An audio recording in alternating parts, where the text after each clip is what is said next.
Hello guys, welcome to my channel. Today we are going to see how to clear a command screen on your Windows computer.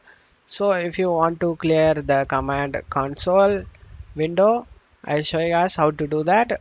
So if you want to clear the last line, you just hit the escape key. In the last line, if you typed anything, you just press escape key and that will delete whatever line you just typed in. For example, I just typing and now press the escape key and the line will be deleted guys. So if you want to delete everything on here, then you just need to type here CLS, press enter, and now the new command prompt window appear guys. That's how you clear the command screen on your Windows computer.